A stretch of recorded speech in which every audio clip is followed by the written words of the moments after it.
আমি শ্যামল কুমার মিত্র, সভাপতি, confederation of state government employees.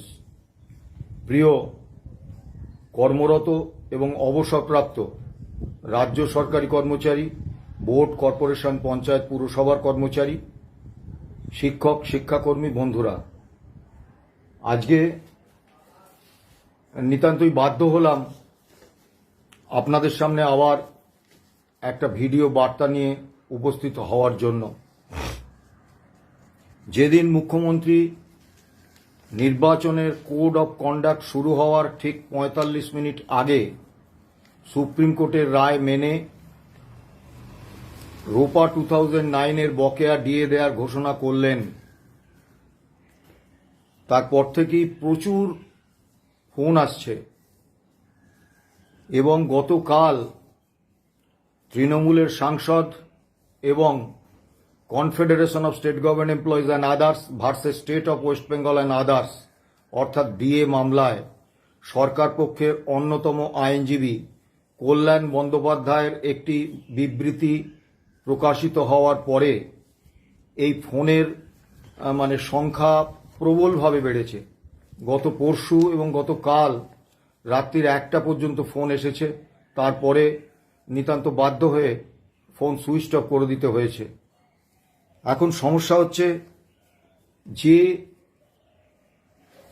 বন্ধুরা, কর্মচারী বন্ধুরা, তারা দীর্ঘ 10 বছর ধরে আমাদের সঙ্গে ছিলেন। এই মামলায় আমরা যা যা সিদ্ধান্ত নিয়েছি সেগুলোকে অকুণ্ঠভাবে সমর্থন করেছেন এবং আমাদের উপর আস্থা, ভরসা, বিশ্বাস রেখেছেন যে confederation of state government employees শেষ পর্যন্ত আমাদের ন্যায়টা পাইয়ে দিতে পারবে। তাদের কেউ মনে দুঃখ পান, এটা আমাদের কাছে একদমই কাঙ্ক্ষিত নয়। সে কারণে সকলের ফোন ধরার চেষ্টা করছি, কিন্তু এতে শারীরিকভাবে আমরা কার্যত বিপর্যস্ত হয়ে যাচ্ছি। তাই এই ফেসবুক বার্তার মাধ্যমে আপনাদের কতগুলো সুনির্দিষ্ট কথা বলতে চাই। বোর্ড, কর্পোরেশন, পঞ্চায়েত, পুরসভা এবং শিক্ষক, শিক্ষাকর্মীদের, কর্মরত এবং অবসরপ্রাপ্ত বন্ধুদের বলবো, আপনারা আমাদের কথার উপর আস্থা রাখবেন না ওই কল্যাণ বন্দ্যোপাধ্যায় কি বললেন তার উপর আস্থা রাখবেন। আসলে রাজ্য সরকারি কর্মচারী এবং অন্যান্য রাজ্য কর্মী, এই দু দলের মধ্যে একটা বিভাজন সৃষ্টির প্রক্রিয়া অত্যন্ত সচেতনভাবে তৃণমূল কংগ্রেস এবং সরকার করে চলেছে। আপনারা দয়া করে তার শিকার হবেন না।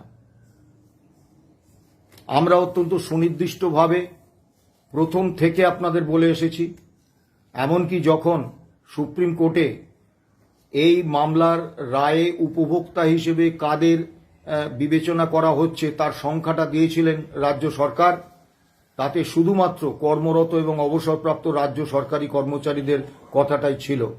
তারপরেও আমরা দ্ব্যর্থহীন ভাষায় বলেছি যে আপনারা প্রত্যেকে এই এপ্রিল 2008 থেকে ডিসেম্বর 2019 পর্যন্ত all India consumer price index মেনে যে বকেয়া ডিএ হয় সেটা পাবেন। আমরা প্রতিশ্রুতি দিচ্ছি, আমরা নিশ্চিত করে বলছি। এবং যখন সরকারি আদেশনামা বেরিয়ে গেছে তখন এ নিয়ে দ্বিধা দ্বন্দ্বের কোনো অবকাশ নেই। দুর্ভাগ্যের সঙ্গে লক্ষ্য করলাম একাধিক শিক্ষক নেতা তারা ফেসবুক পোস্ট করছেন যে শিক্ষক, শিক্ষাকর্মীদের এই মামলার রায়ের ফলে যে বকেয়া ডিএ তা থেকে বঞ্চিত করছেন সরকার। আমি খুব সবিনয়ে বলবো, তৃণমূল দল এবং এই সরকারের বিরুদ্ধে আমাদের ক্ষোভ, আমাদের সমালোচনা সীমাহীন, কিন্তু এই ক্ষোভ এবং সমালোচনাকে অগ্রাধিকার দিয়ে দয়া করে কর্মচারীদের বিভ্রান্ত করবেন না। একজন 80 বছর, 82 বছর, 83 বছর, 90, 92 বছর বয়সের পেনশনার, তিনি স্বাভাবিকভাবে অত্যন্ত ইনসিকিউরিটি বা আর্থিক নিরাপত্তাহীনতার মধ্যে ভোগেন। তাদেরকে দয়া করে বিনিদ্র রজনী যাপন করার একটা প্রয়াস করবেন না। ফিনান্স ডিপার্টমেন্টের অডিট বেঞ্চের 998FP2 ডেটেড 13 মার্চ 2026। এটি একটি সরকারি আদেশনামা। এটি কোনো তৃণমূল নেতা বা মুখ্যমন্ত্রীর কোনো ব্যক্তিগত ফতোয়া নয়, এটা সরকারি আদেশনামা। এবং আপনারা জানেন একটা কথা আছে, হাকিম নড়ে হুকুম নড়ে না। কাজেই সরকারি আদেশনামা যখন একবার বেরিয়ে গেছে তখন সেই আদেশনামা কার্যকর হবেই। এবং এই আদেশনামায় যা আছে যে বোর্ড, কর্পোরেশন, পঞ্চায়েত, পুরসভা, শিক্ষক, শিক্ষাকর্মী অর্থাৎ যারা গ্র্যান্ট ইন এডে বেতন পান তাদের জন্য সংশ্লিষ্ট ডিপার্টমেন্ট তারা মোডালিটিস ঠিক করবে এবং তাদের জন্য পৃথক অর্ডার বার করবে। আপনারা এই যাবৎ যে ডিএ পেয়ে এসেছেন বা ডিয়ারনেস রিলিফ পেয়ে এসেছেন, দেখবেন প্রত্যেক ক্ষেত্রে এই একইভাবে প্রথমে রাজ্য সরকারি কর্মচারী, অবসরপ্রাপ্ত এবং কর্মরতদের জন্য সরকারি আদেশনামা বেরিয়েছে এবং তারপরে একটা সরকারি আদেশনামায় আপনাদের জন্য সংশ্লিষ্ট ডিপার্টমেন্টকে অর্থাৎ শিক্ষক, শিক্ষাকর্মীদের জন্য স্কুল এডুকেশন ডিপার্টমেন্ট বা হায়ার এডুকেশন ডিপার্টমেন্ট থেকে পৃথক অর্ডার বেরিয়েছে। এটাই নিয়ম। কাজেই আপনাদের মধ্যে কোনো দ্বিধা দ্বন্দ্ব থাকার প্রয়োজন নেই যে আপনাদেরকে এই সুফল থেকে সরকার বঞ্চিত করতে পারবেন। দ্বিতীয় বিষয়টা বলি যে সুপ্রিম কোর্ট বহু কর্মচারী বন্ধু, শিক্ষক, শিক্ষাকর্মী তারা আমাদের ফোন করে বলছেন যে আপনারা কেউ বলছেন এই অর্ডার যেটা রাজ্য সরকার বার করেছেন এটা তো স্পষ্টতই সুপ্রিম কোর্টের রায়কে সরাসরি লঙ্ঘন করা, সুপ্রিম কোর্টের রায়কে অবমাননা করা এবং সুপ্রিম কোর্টকে সরাসরি চ্যালেঞ্জ করা। তাহলে আপনারা কেউ বলছেন এই নির্দেশনামার বিরুদ্ধে স্টে চান, অর্থাৎ যাতে এই নির্দেশনামা স্থগিত থাকে এর ব্যবস্থা করুন। কেউ কেউ বলছেন আপনারা যে কন্টেম্প পিটিশন করেছেন সেইটা মেনশন করুন, দ্রুত এগিয়ে নিয়ে আসুন যাতে এই সরকার যে সুপ্রিম কোর্টের রায় মানছেন না সে বিষয়ে কঠোর পদক্ষেপ সুপ্রিম কোর্ট নেন। আমরা অত্যন্ত স্পষ্টভাবে বলছি, confederation of state government employees মূল মামলাকারী সংগঠন।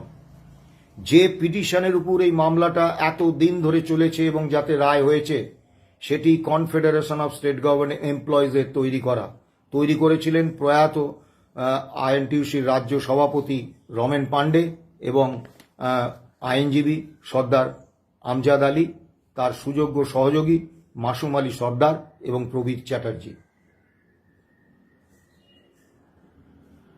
আমরা জানি দীর্ঘদিন ধরে আপনারা লক্ষ্য করবেন সুপ্রিম কোর্টে যখন মামলা দিনের পর দিন তারিখ পে তারিখ হচ্ছে তখন সমাজ মাধ্যমে বহু বিদগ্ধ মানুষ আমাদের তীব্র সমালোচনা করে লিখেছিলেন, এটাকে লেখাটাকে অভ্যেস করে ফেলেছিলেন যে বিকাশ ভট্টাচার্য, ফিরদৌস শামীম, শ্যামল কুমার মিত্র এবং মলয় মুখার্জি নবান্নের 14 তলার সঙ্গে একটা সেটিং করে মামলাটাকে শুধু ডিলে করিয়ে দিচ্ছে। আমরা কোনো প্রতিক্রিয়া দিইনি, কারণ আমরা জানতাম সত্য একটা সময় সামনে আসবে। কাজেই অযথা বিতর্ক বাড়িয়ে লাভ নেই এবং যারা অকারণে কুৎসা রচনা করতে চান তাদের গুরুত্ব দেওয়ার প্রয়োজন নেই। আবার জানেন সুপ্রিম কোর্টে যখন মামলা প্রায় শেষ পর্বে তখন একটি সংগঠনের পক্ষ থেকে দাবি উঠেছিল, তারা এই মামলায় যুক্ত, প্রথম দিন থেকেই যুক্ত ছিলেন।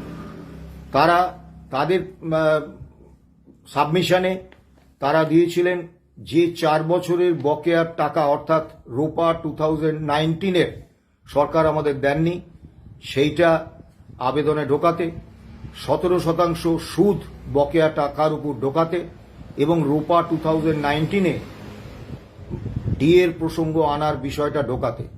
আমরা তা করিনি এবং এ কারণে একজন অবসরপ্রাপ্ত কর্মচারী নেতা তিনি সমাজ মাধ্যমে ধারাবাহিকভাবে লিখে গেছেন যে এরা কর্মচারীদের সঙ্গে বিশ্বাসঘাতকতা করছে, সরকারের সুবিধে করে দিচ্ছে। সরকার যখন সুপ্রিম কোর্ট যখন বলেছেন অল অ্যাসপেক্টে তারা আলোচনা করবেন, তখন এই দাবিগুলো পিটিশনে ঢুকিয়ে দিলে তো সহজেই এই দাবিগুলো আদায় হয়। আমরা তারও কোনো প্রতিক্রিয়া দিইনি, কারণ আমরা জানতাম যে মামলায় পিটিশনে যা দাবি করা হয় তার অতিরিক্ত একটি শব্দ পিটিশনে ঢোকানো যায় না। তার অতিরিক্ত একটি দাবি চাইলে মামলাটা ভণ্ডুল হয়ে যায়। সে কারণে আমরা কর্মচারীদের প্রত্যাশাকে গুরুত্ব দিতে গিয়ে মামলাটাকে শেষ করে দিতে চাইনি। আজকে সুপ্রিম কোর্টের রায় প্রকাশ হওয়ার পরে নিশ্চয়ই আপনারা দেখেছেন যে সুপ্রিম কোর্টের রায় কিন্তু আমাদের বক্তব্য যে সঠিক সেটাই কিন্তু প্রমাণিত হয়েছে। এই সব দাবি করে যারা পিটিশন দাখিল করেছিলেন তাদের নিয়ে একটা শব্দ কিন্তু সুপ্রিম কোর্টের রায়ে উল্লেখিত হয়নি। সেই একই অভিজ্ঞতা থেকে আমরা অত্যন্ত সুনির্দিষ্টভাবে বলছি যে এই রায়টার, এই অর্ডারের যে 997 P2 ডেটেড 13th March 2026, এই রায়ে অত্যন্ত সুনির্দিষ্টভাবে বলা আছে সুপ্রিম কোর্টের রায় মেনে এই অর্ডার হচ্ছে। এবং গত 20 ফেব্রুয়ারি, 28 ফেব্রুয়ারি, 3রা মার্চ সুপ্রিম কোর্টে ঠিক করে দেয়া মালহোত্রা কমিটির সুপারিশ মেনে মালহোত্রা কমিটির সঙ্গে আলোচনা করে আমাদের রাজ্যের অর্থ সচিব এবং মুখ্য সচিব তারা আলোচনা করে এই নির্দেশগুলো বার করেছেন। যতক্ষণ না মালহোত্রা কমিটির সঙ্গে তাদের কি আলোচনা হয়েছে, মালহোত্রা কমিটি তাদের কি জানিয়েছেন, এগুলো আমরা জানতে না পারছি, ততক্ষণ পর্যন্ত আমরা এ বিষয়ে কোনো রকম পদক্ষেপ করব না। কারণ হঠকারিতা আর মামলা পরিচালনা, সফলভাবে মামলা পরিচালনা দুটো ভিন্ন বিষয়। আমরা কোনোভাবেই এই যে 31শে মার্চ এবং সেপ্টেম্বরের এতে দুটো কিস্তিতে জানুয়ারি 2016 থেকে ডিসেম্বর 2019 পর্যন্ত বকেয়া দেওয়ার যে নির্দেশ হয়েছে, এই নির্দেশ কার্যকর করার ক্ষেত্রে কোনো রকম বিঘ্ন আমরা ঘটাবো না। 15ই এপ্রিল রাজ্য সরকারের কমপ্লায়েন্স রিপোর্ট দেওয়ার কথা, সেদিন আমরা সম্ভবত জানতে পারবো যে মালহোত্রা কমিটি কি রিপোর্ট জমা দিয়েছেন মহামান্য সুপ্রিম কোর্টে এবং মালহোত্রা কমিটি কি বলেছেন। কারণ এখানে সবথেকে গুরুত্বপূর্ণ হচ্ছে মালহোত্রা কমিটির রিপোর্ট। মালহোত্রা কমিটি যদি সিদ্ধান্ত নিয়ে থাকেন যে এইভাবেই ডিএর মডালিটিসটা ঠিক হবে, তাহলে সেটা আমাদের মেনে নিতে হবে। কিছু কর্মরত কর্মচারী আমাদের কাছে বলেছেন যে তাদের টাকাটা প্রভিডেন্ট ফান্ডে ঢুকিয়ে দিচ্ছে, এর বিরুদ্ধে আপনারা সুপ্রিম কোর্টে করুন। সুপ্রিম কোর্টের নির্দেশে তো এরকম কোনো কথা বলা নেই। আমি আবারও ওই একই কথা বলবো, প্রভিডেন্ট ফান্ডে ঢুকলেও আপনাদের টাকাটা কিন্তু আপনারা পাচ্ছেন। এখন এই ইস্যুতে সুপ্রিম কোর্টে কোনো রকম আইনি ব্যবস্থা নেয়ার আবেদন জানিয়ে আমরা অনাবশ্যক জটিলতা তৈরি করতে চাই না। কারণ যদি কোনো কারণে এই সুযোগকে কাজে লাগিয়ে সরকার এই দেওয়ার বিষয়টা, অর্থাৎ এই পেমেন্টের বিষয়টা আটকে দেন সাবজুডিস বলে, তাহলে কিন্তু আমরা বড় ক্ষতিগ্রস্ত হব। সোজা কথায় বলি, মুখ্যমন্ত্রী মমতা বন্দ্যোপাধ্যায় আমাদের দিকে একটা লোফা বল ছুঁড়ে দিয়েছেন, প্ররোচনা দিয়েছেন যাতে আমরা 6 মারার চেষ্টা করি। 6 মারলে আমরা আউট হয়ে যেতে পারি। কাজেই সেই প্ররোচনায় আমরা পা দেব না। আমরা সুনির্দিষ্টভাবে সকলকে বলছি যে এপ্রিল 2008 থেকে নভেম্বর 2019 পর্যন্ত এই বকেয়া ডিএ পাইয়ে দেওয়ার দায়িত্ব আমাদের কনফেডারেশন অফ স্টেট গভর্নমেন্ট এমপ্লয়িজের। আপনারা দয়া করে বিভ্রান্ত হবেন না। কারুর কথা শুনে কোনো কল্যাণ বন্দ্যোপাধ্যায়, কোনো শিক্ষক নেতা, বিজ্ঞ শিক্ষক নেতা, তাদের কথা শুনে আপনারা একবারের জন্যও ভাববেন না যে এই টাকা থেকে আপনারা বঞ্চিত হবেন। এবারে অনেকে প্রশ্ন করছেন যে এপ্রিল 2008 থেকে ডিসেম্বর 2015 পর্যন্ত এই টাকাটা যে রাজ্য সরকার এখন আটকে দিলেন না, এটার বিরুদ্ধে আপনারা আদালতে যান না। সেটাও আমরা এখন যাব না।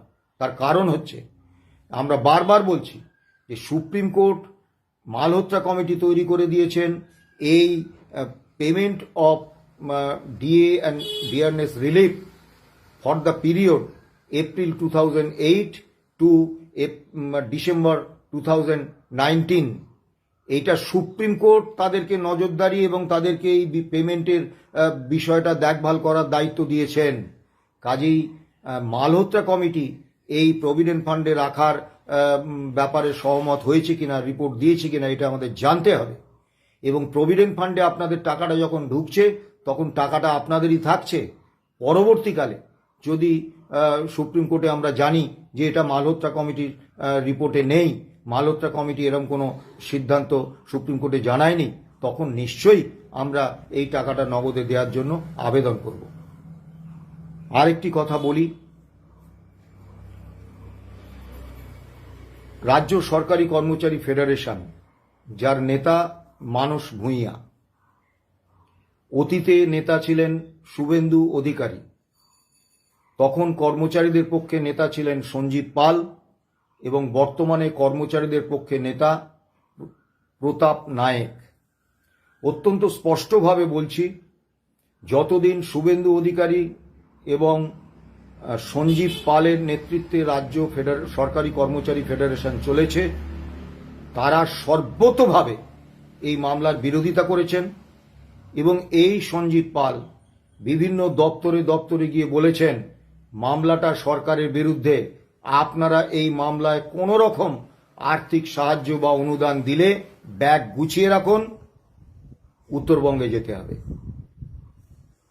এবং তারপরে মানস ভূঁইয়া এবং প্রতাপ নায়েকের নেতৃত্বে রাজ্য সরকারি কর্মচারী ফেডারেশন ভয়ঙ্করভাবে এই মামলার বিরোধিতা করেছেন এবং কর্মচারীদের কাছে এই বার্তা পৌঁছে দিয়েছেন যে এটা যেহেতু সরকার বিরোধী মামলা, তাহলে এই মামলায় কোনো রকমভাবে কোনো সাহায্য করা যাবে না। এবং তাতে বলতে দ্বিধা নেই, আমাদের আর্থিক অনুদান সংগ্রহের কাজটা ব্যাপকভাবে বিঘ্নিত হয়েছে। অত্যন্ত কৌতুকের বিষয়, মুখ্যমন্ত্রীর ঘোষণার পরেই অন্য সংগঠনগুলো যখন প্রতিক্রিয়া দিতে ভাবনা চিন্তা করছে, ঠিক তখনই দেখলাম এরা এই রাজ্য সরকারি কর্মচারী ফেডারেশন, যারা সরকারি কর্মচারী সংগঠনের ছদ্মবেশে তৃণমূলের গণসংগঠন, সোজা কথায় সরকারের এবং শাসক দলের দালাল, তারা বিজয় উৎসবে নেমে পড়েছেন, মিছিল করছেন, আবির মাখছেন যে মাননীয় মুখ্যমন্ত্রীর উপর আমরা ভরসা রেখেছিলাম, মাননীয় মুখ্যমন্ত্রী আমাদের বিপুল দিয়েছেন। আমরা অত্যন্ত স্পষ্টভাবে বলছি, মানস ভূঁইয়া এবং প্রতাপ নায়েক জুটিকে আপনারা দীর্ঘদিন ধরে মুখ্যমন্ত্রীর উপর আস্থা রেখেছেন, ভরসা রেখেছেন, বলেছেন মুখ্যমন্ত্রী আমাদের সমস্ত দাবি দাওয়া মিটিয়ে দেবেন, তার উপর আপনারা ভরসা রেখেছেন। আপনারা আদালতে মামলার বিরোধিতা করেছেন এবং মামলাকারীদের উপর বিভিন্ন ধরনের আক্রমণ নামিয়ে এনেছেন। আজকে যদি আপনাদের আত্মমর্যাদা বোধের সামান্য অবশিষ্ট থাকে, আপনারা বলুন যে এই মামলার সুফল থেকে আপনারা নেবেন না। আপনারা মমতা ব্যানার্জি অর্থ সংকটে জর্জর, তাকে সুরাহা দিতে এপ্রিল 2008 থেকে ডিসেম্বর 2019 পর্যন্ত যে বকেয়া দিয়ে আপনারা নেবেন না, বলুন। দ্বিতীয় আরেকটি বিষয় অত্যন্ত দুঃখের সঙ্গে বলছি, তিনটি অত্যন্ত বড় বড় সংগঠন, আমাদের সংগঠন তৈরি হয়েছে 1982 সালে, তার বহু আগে, শতবর্ষ প্রাচীন সংগঠন, তাদের কাছে আমরা অন্তত দুবার সুপ্রিম কোর্টে মামলা চলাকালীন আমরা অর্থ সাহায্যের আবেদন করেছিলাম। ব্যক্তিগতভাবে আমি কথা বলেছিলাম, ফোনে কথা বলেছিলাম যে আমরা চালাতে পারছি না মামলা। বিশেষত যখন 4, 5, 6, 7ই আগস্ট পরপর ধারাবাহিক শুনানি হচ্ছিল, তখন আমাদের অর্থনৈতিক অবস্থাটা এমন ছিল যে সুপ্রিম কোর্টের মাননীয় আইনজীবীদের সম্মান দক্ষিণা দেওয়া এবং হোটেল খরচা, বিমান ভাড়া ইত্যাদি, এগুলো নির্বাহ করার মতো আর্থিক সামর্থ্য আমাদের ছিল না। সেদিন আমরা অত্যন্ত অসহায় হয়ে তাদের কাছে বলেছিলাম যে দীর্ঘ 10 বছর মামলা চলছে, আমরা তো আপনাদের কাছে কখনো অর্থ সাহায্যের আবেদন করিনি, দয়া করে আমাদের অর্থ অনুদান পাঠান ব্যাংক অ্যাকাউন্টে, না হলে কিন্তু আমরা অসহায় অবস্থায় আছি। তারা বলেছিলেন যে তারা বিশ্বাস করেন আদালতের মাধ্যমে কর্মচারীদের কোনো সমস্যার সমাধান হয় না। তারা আন্দোলনের মাধ্যমে কর্মচারীদের দাবি মেটানোর মহান যে একটা আদর্শ, সেই আদর্শে বিশ্বাস করেন। তাই ঐকান্তিক ইচ্ছা থাকলেও, আমাদের অসহায়তা মর্মে মর্মে বুঝলেও তারা আর্থিক সহায়তা দিতে পারছেন না। আজকে তাদের কাছেও প্রশ্ন করব। হ্যাঁ, এই 3 সংগঠনের সদস্য সমর্থকরা ব্যক্তি কর্মচারী হিসেবে আমাদের কাছে আর্থিক অনুদান পাঠিয়েছেন। তাদের কাছে আমরা কৃতজ্ঞ, করজোড়ে তাদের এই অবদান আমরা স্বীকার করছি। কিন্তু সংগঠন হিসেবে এই 3টি বড় সংগঠন, যারা আর্থিক সামর্থ্যে, সদস্য সংখ্যার বিচারে এবং প্রাচীনত্বের নিরিখে একেবারে সত্যিই আজকে সব থেকে বড় 3টি সংগঠন, তারা কিন্তু আদালতের মাধ্যমে দাবি আদায়ে বিশ্বাস করেন না। তা যদি করেন না, তাহলে কিভাবে তারা ওই সুপ্রিম কোর্টের রায় কার্যকর করার দাবিতে আন্দোলন করেন? তারাও নিশ্চয়ই, অন্তত তাদের নেতৃত্ব, রাজ্য এবং জেলা নেতৃত্ব, আমি সদস্য সাধারণ সমর্থকদের কথা বলছি না, অন্তত নেতৃত্ব, তারা তাদের সংগঠনের এই যে মহান আদর্শ, যে আন্দোলনের মাধ্যমে সমস্ত দাবি আদায় করে নেবেন, আদালতের সাহায্য নেবেন না। আদালত রাষ্ট্র শক্তিরই একটা অংশ, সেই অংশ কখনো শ্রমিক কর্মচারীদের সুরাহা দিতে পারে না। এই মহান আদর্শকে আপনারা অনুসরণ করে চলেন, আপনাদের আমরা সম্মান করি, আপনাদের এই আদর্শের প্রতি নিষ্ঠাকে আমরা শ্রদ্ধা জানাই। কিন্তু সঙ্গে সঙ্গে বলবো, এই আদর্শ এবং এই নীতিগত অবস্থানের প্রতি সম্মান রাখতে অন্তত নেতৃত্ব, আপনারা এই বকেয়া ডিএর টাকাটা দয়া করে নেবেন না। আপনারা প্রত্যাখ্যান করবেন, বলবেন নীতিগতভাবে এবং আদর্শগতভাবে আমরা আদালতের মাধ্যমে সরকারি কর্মচারীদের বা শ্রমিক কর্মচারীদের কোনো সমস্যার সমাধানের বিষয়ে আমরা আস্থাশীল নই, বিশ্বাস রাখি না। তাই আমরা আমাদের সংগঠনে এই যে দীর্ঘ দিনের যে ঐতিহ্য, যে আদর্শ, যে নিষ্ঠা এবং যে বক্তব্য, তার সঙ্গে সঙ্গতি রেখে আমরা এই টাকাটা নিচ্ছি না। আরেকটা কথা বলবো, এটা এতদিনে আপনারা বুঝে গেছেন যে মামলাটা আমরা করেছিলাম রোপা 2009-এ, এবং মামলাটা করতে পেরেছিলাম তার কারণ বামফ্রন্ট সরকারের পূর্বতন অর্থমন্ত্রী ডক্টর অসীম দাশগুপ্ত, তিনি রোপা 2009-এ অত্যন্ত সুনির্দিষ্টভাবে এই সংস্থান রেখে গিয়েছিলেন যে all India consumer price index মেনে রাজ্য কর্মীরা ডিএ পাবেন। তিনি এই সংস্থানটা রোপা 2009-এ রেখে গিয়েছিলেন বলেই আমরা কিন্তু এই মামলাটা করতে পেরেছিলাম। তিনি যদি না রেখে যেতে পারতেন, আমরা মামলাটা করতে পারতাম না। কাজেই তার প্রতি আমরা কৃতজ্ঞতা জানাই। এবং তিনি তো নিজে ব্যক্তিগতভাবে এই সিদ্ধান্ত নেননি, বামফ্রন্ট সরকার নিয়েছিলেন। তাই বামফ্রন্ট সরকারের এই ভূমিকাকে আমরা কৃতজ্ঞ চিত্তে স্মরণ করি। কিন্তু সঙ্গে সঙ্গে বলি, বাম আমলেও কিন্তু একটি দিনের জন্য আমরা কেন্দ্রীয় হারে ডিএ পাইনি।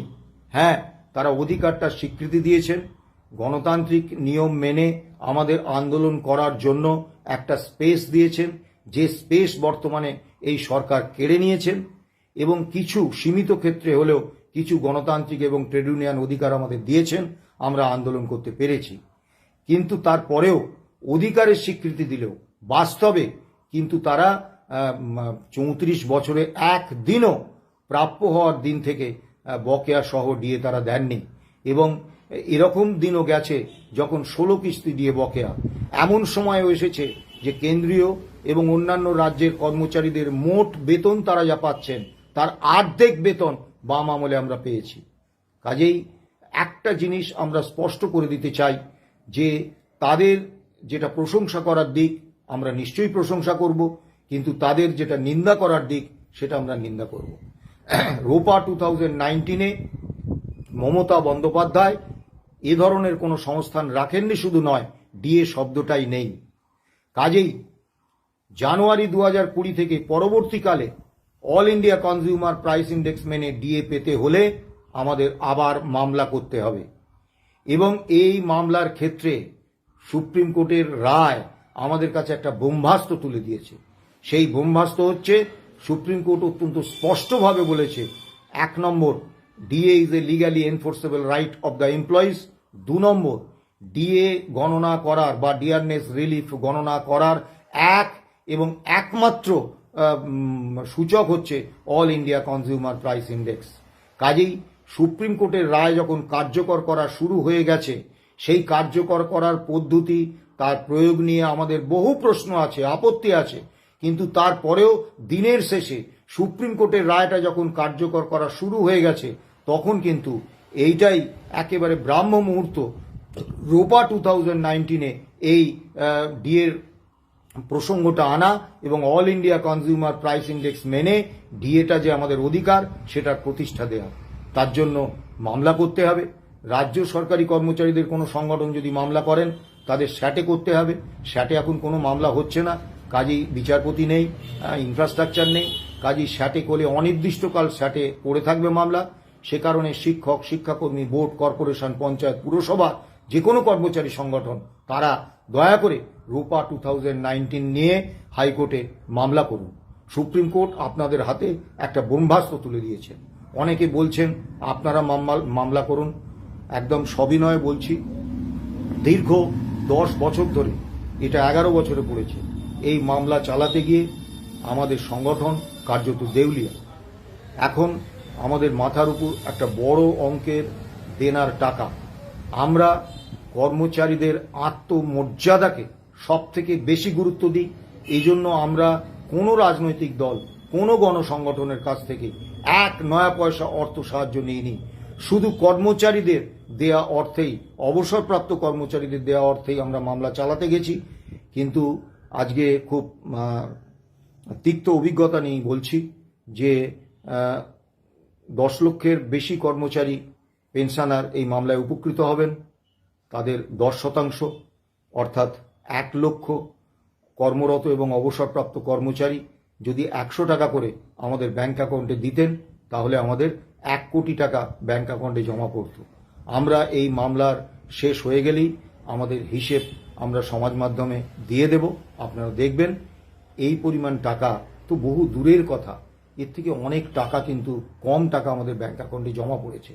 আমাদের ধার নিতে হচ্ছে, এটা খুব লজ্জার। কারণ অত্যন্ত স্পষ্টভাবে বলি, এই 10 লক্ষ বা 12 লক্ষ কর্মরত এবং অবসরপ্রাপ্ত কর্মচারী মানসিকভাবে আমাদের সঙ্গে ছিলেন, নৈতিকভাবে আমাদের সমর্থন করেছেন, কিন্তু অর্থ অনুদান দেওয়ার সময় তারা কিন্তু সক্রিয় হয়ে ওঠেননি। শুধু তাই নয়, সীমিত কিছু কর্মচারী, তাদের সংখ্যা খুব বেশি নয়, তারাই কিন্তু অবসরপ্রাপ্ত কর্মচারী, শিক্ষক, শিক্ষাকর্মী, তারা ধারাবাহিকভাবে আমাদের অনুদান দিয়ে গেছেন এবং সেই অনুদানের টাকাতেই, এবং বারবার, যেহেতু অন্য বেশিরভাগ কর্মচারীরা এগিয়ে আসেননি, তাই তাদেরই বারবার দিতে হয়েছে। তাদের প্রতি অকুণ্ঠ চিত্তে আমরা কৃতজ্ঞতা জানাই, সমর্থন করি।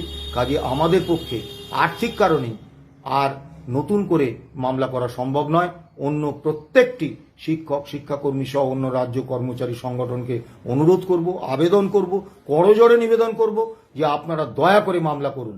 যে ভুলটা আপনারা দীর্ঘ 10 বছর এই মামলায় যুক্ত না হয়ে বা এই দাবিতে পৃথকভাবে হাইকোর্টে মামলা না করে যে ভুলটা আপনারা করেছেন, দয়া করে রোপা 2019-এর ক্ষেত্রে এই ভুলটা করবেন না। ভালো থাকবেন, সুস্থ থাকবেন, নমস্কার।